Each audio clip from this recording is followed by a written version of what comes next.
Hi everyone, कैसे हो आप सभी लोग? आई होप आप लोग अच्छे होंगे। मैं हूं राहुल जेसवाल एंड स्वागत करता हूं आप सभी का एक बार फिर हमारे YouTube channel J are tutorials में। फ्रेंड्स, आज अगेन आपके सामने मोस्ट इंपॉर्टेंट साइंस का लेक्चर वीडियो लेकर आ गया दोस्तों, जिसमें हम पढ़ने वाले हमारे 9th स्टैंडर्ड के लिए साइंस सब्जेक्ट का एक और न्यू चैप्टर, एक और बेहतरीन एंड फ्रेश चैप्टर आपके लिए शुरुआत करने जा रहे हैं दोस्तों, जिसका नाम है chapter number 14 substances in common use. आज इसका हम लोग पहला लेक्चर यानी कि लेक्चर नंबर 1 हम लोग स्टार्ट करेंगे। तो जैसा कि फ्रेंड्स आप लोग का डिमांड रहता है, काफी लोग ने यहाँ पे मुझे पर्सनली मैसेज भी किया कि सर यहाँ पे चैप्टर नंबर 14 की शुरुआत कीजिएगा, तो जरूर से उस चीज को मैंने यहाँ पे देखा एंड बहुत सारे लोग बोले कि यूनिट टेस्ट में भी आने वाला है, तो डेफिनेटली मैंने ये चैप्टर की शुरुआत कर दी है। बस ये आपके हाथ में कि आप दोस्तों कितना यहाँ से सीखते हो, कितने लोगों को ये चीज शेयर करते हो, तो जो कि आप में से बहुत सारे स्टूडेंट होंगे जिनको ये जो चैप्टर है वो एग्जाम्स में होगा, तो फटाफट से शेयर कर देना ऐसे लोग को, ताकि ये वीडियो जो मैं बना रहा हूँ उनके लिए ये उन तक पहुंच सके। ठीक है दोस्तों, तो उम्मीद करता हूँ कि आप लोगों को ये वीडियो पसंद आएगा और आप लोग के रिक्वेस्ट के कारण ही बनाया, तो प्लीज इसके लिए एक वीडियो को लाइक जरूर से कर देना। ठीक है दोस्तों, चलिए इस वीडियो की शुरुआत करते हैं। पहला लेक्चर है इस चैप्टर का, नया चैप्टर है सब्सटेंसेस इन कॉमन यूज। तो बेसिकली अगर मैं बात करूं कि ये जो चैप्टर है इसमें हम लोग को कुछ ऐसे सब्सटेंसेस के बारे में पढ़ना है जो हम लोग अपने डे टू डे लाइफ में यूज करते हैं, यानी कि हर दिन रोजमर्रा की चीजें जो होती है वो इस्तेमाल अगर करते हैं। तो बेसिकली सब्सटेंसेस जो कॉमन यूज में होती है ये बहुत सारे प्रकार की होती है। अगर मैं यहाँ पे सिलेबस पॉइंट ऑफ व्यू अगर मैं बताऊं तो we have to study here, आपको पढ़ना है कि सॉल्ट्स क्या होता है, सॉल्ट के कौन-कौन से टाइप पढ़ने हैं। फिर अगर मैं बात करूं यहाँ पे, आपको पता होगा एक चीज होता है जिसका नाम है बेकिंग सोडा। ठीक है, बेकिंग सोडा यहाँ पे पढ़ना है, बेकिंग सोडा हो गया, वॉशिंग सोडा हो गया। तो ये सभी चीज जो है आप इस चैप्टर में पढ़ोगे, और इसके अलावा भी पॉलीमर्स के रेंज में, पॉलीथीन के रेंज में ऐसे बहुत सारी चीजें हैं जो हम लोग को इस चीज में सॉरी इस चैप्टर में पढ़ना है। तो आज हमारा सबसे पहला लेक्चर तो बेसिक चीजें ही बताऊंगा, सिर्फ सॉल्ट के बारे में बताऊंगा। मैं कोशिश करूंगा कि बेकिंग सोडा के बारे में बता पाऊं आज। और बेसिकली देखा जाए तो चैप्टर बहुत ज्यादा इंपॉर्टेंट भी है, क्योंकि देखो क्या होता है ना कि ये सब चीज अगर आप बेसिक तौर पे समझ पाते हो, कंसेप्चुअल नॉलेज समझ पाते हो, तो आगे जब हायर स्टैंडर्ड में जाओगे, बड़े स्टैंडर्ड में जाओगे, तो आपको ये सब चीज बहुत सिंपल लगेगा, चिल्ली लगेगा, एकदम बहुत ही चिल्ली लगेगा। ठीक है, तो उम्मीद करता हूँ कि ये चीज आप समझ पाओगे। तो बेसिकली ये जो जितने भी कंपाउंड्स होते हैं वो क्या होते हैं, आयोनिक कंपाउंड्स होते हैं। क्या होते हैं, आयोनिक कंपाउंड्स। और ये चीज आपको शायद मतलब पता भी होगा, ये मैंने बहुत बार एक्सप्लेन किया हुआ है। आयोनिक कंपाउंड्स मतलब अगर कोई भी कंपाउंड फॉर्म होता है बिकॉज ऑफ आयोनिक बॉन्ड, ठीक है ना, आयोनिक बॉन्ड की वजह से अगर कोई भी कंपाउंड का फॉर्मेशन होता है तो उस चीज को हम लोग क्या बोलते हैं, एक तरीके से आयोनिक कंपाउंड बोलते हैं। जरा सुनिए एग्जांपल, सोडियम क्लोराइड NaCl, ठीक है ना, it is one of the best example ionic compound का और आयोनिक बॉन्ड का। तो ऐसे बहुत सारी चीजें, सोडियम सल्फेट हो गया,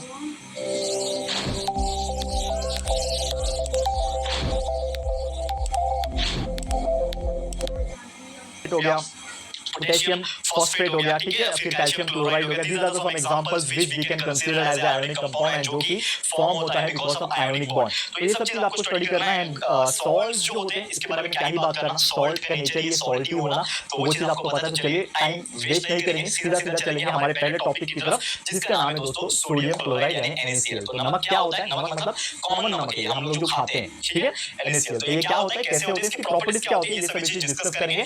तो let's start mission chapter number 14। ठीक है, चलो ओके, डाल देते हैं हेडिंग। क्या नाम है, सोडियम क्लोराइड, सोडियम क्लोराइड, और इसको हम लोग कॉमन केमिकल लैंग्वेज में बोलते हैं NaCl, सोडियम क्लोराइड। ठीक है, हेडिंग डाल दिया। तो चलिए समझते हैं कि क्या होता है सोडियम क्लोराइड का मतलब। ओके, तो देखो सोडियम क्लोराइड की अगर मैं बात करूं, बहुत सिंपल सा कंसेप्ट है इसका कि जो भी हमारे घर में, जिसको हम लोग नॉर्मल तौर पे क्या बोलते हैं, टेबल सॉल्ट बोलते हैं ना, कॉमन सॉल्ट, टेबल सॉल्ट, ठीक है ना, ये जो भी नाम इसको दिए जाते हैं, ये क्यों दिए जाते हैं, क्योंकि इसको हम लोग इस्तेमाल करते हैं खाने के लिए, चाहे हम लोग खाने बनाने के लिए, जैसे कि वेजिटेबल्स में डालना है, दाल में डालना है, बहुत सारी चीजों में हम लोग नमक डालते हैं दोस्तों। तो वो जो नमक हम खाते हैं वही होता है ये टेबल सॉल्ट या कॉमन सॉल्ट, और इसी को साइंटिफिक लैंग्वेज में, हमारे एलिमेंट्स के लैंग्वेज में बोला जाता है सोडियम क्लोराइड NaCl। क्लियर है, तो उम्मीद करता हूँ कि ये चीज समझ में आ गया होगा। इसको केमिकल नाम साइंटिफिक नेम नहीं होता है, केमिकल नेम होता है। तो केमिकल नेम होता है सोडियम क्लोराइड, ये आप लोग को याद रखना है। कोई भी आपको पूछेगा ना, मेरे को सोडियम क्लोराइड दे दे, तो कंफ्यूज मत होना, बोलना यस मुझे पता है सोडियम क्लोराइड का मतलब होता है नमक। बहुत सारे लोग जैसे कि वाटर को H2O बोलते हैं, तो कोई कोई मैंने देखा है मजाक करने के लिए बोलते हैं, अरे मुझे 1 लीटर H2O दे दो, वो दुकान वाला बोलता है अरे क्या बोल रहे हैं, कौन सा लैंग्वेज में बोल रहा है, अरे कंफ्यूज कर देते हैं। यही तो मजा है लाइफ में, थोड़ा मजा भी करना चाहिए। तो जरूर से कहिएगा, तो नमक कभी भी खरीदने जाओ तो बोलिएगा सोडियम क्लोराइड दे दो मेरे को, थोड़ा बंदा कंफ्यूज हो जाएगा। फिर बताइएगा कि सोडियम क्लोराइड का नाम होता है नमक, और इसको केमिकल लैंग्वेज में बोलते हैं इसको सोडियम क्लोराइड NaCl।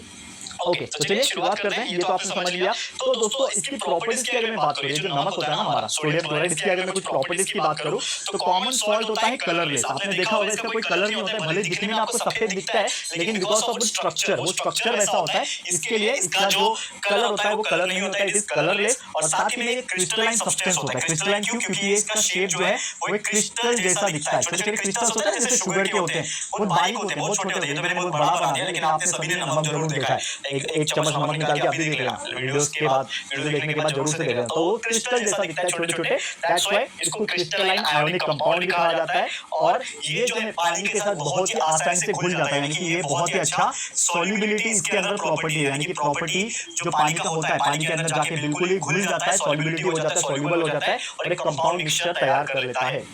ठीक है, टेस्ट के हिसाब से बात करें तो ऑब्वियसली नमक है तो नमक जैसा ही लगेगा। It is salty in taste, नमकीन। सॉल्टी का मतलब होता है नमकीन, नमकीन। ठीक है, तो नमकीन टेस्ट है इसका, सॉल्टी टेस्ट है। और न्यूट्रल सॉल्ट होता है, यानी कि ना तो ये एसिडिक होता है ना तो बेसिक होता है। क्या होता है? न्यूट्रल सॉल्ट है, कोई भी इसमें एसिडिक कंपोनेंट या फिर बेसिक कंपोनेंट प्रेजेंट नहीं होता है। एंड साथ ही में इसका एक बहुत ही अच्छा लाइक यूज होता है कि ये जो नमक होता है ना सोडियम क्लोराइड, इसका इस्तेमाल आपका बेकिंग सोडा और वॉशिंग सोडा बनाने में काम आता है। बेकिंग एंड वॉशिंग सोडा, जिसको हम लोग क्या बोलते हैं नॉर्मली NaHCO3, और दूसरा होता है Na2CO3। ठीक है, this is baking soda, this is washing soda. तो इसको बनाने के लिए ये जो सोडियम क्लोराइड है NaCl, इसका इस्तेमाल किया जाता है, जो कि आपके घर में बेकिंग सोडा तो इस्तेमाल होता होगा, वॉशिंग सोडा यानी कि सर्फ। तो जो सर्फ बनता है ना केमिकल फैक्ट्रीज में, केमिकल इंडस्ट्रीज में, तो उसका बेसिक चीज क्या होता है? NaCl ही होता है, नमक ही होता है। ठीक है, ये चीज आपको याद रखना है। और उसकी प्रॉपर्टी की बात करें कि ये जो कॉमन सॉल्ट है ना, इसका जब इलेक्ट्रोलिसिस करेंगे, इलेक्ट्रोलिसिस का मतलब क्या होता है? पानी में डाल के इसका रिएक्शन करवाना। तो पानी में डाल के जब इसका मैं रिएक्शन करवाऊंगा ना, तो एक चीज होता है इसका रिएक्शन में सीधा सीधा लिख भी देता हूं यहाँ पे कि 2 मॉलिक्यूल्स ऑफ सोडियम क्लोराइड जब रिएक्ट होगा पानी के अंदर, यानी कि 2 मॉलिक्यूल्स ऑफ वाटर के अंदर, तो क्या बनेगा मालूम है क्या? ये जो सोडियम होगा वो सोडियम क्या बना लेगा? हाइड्रोक्साइड बना लेगा।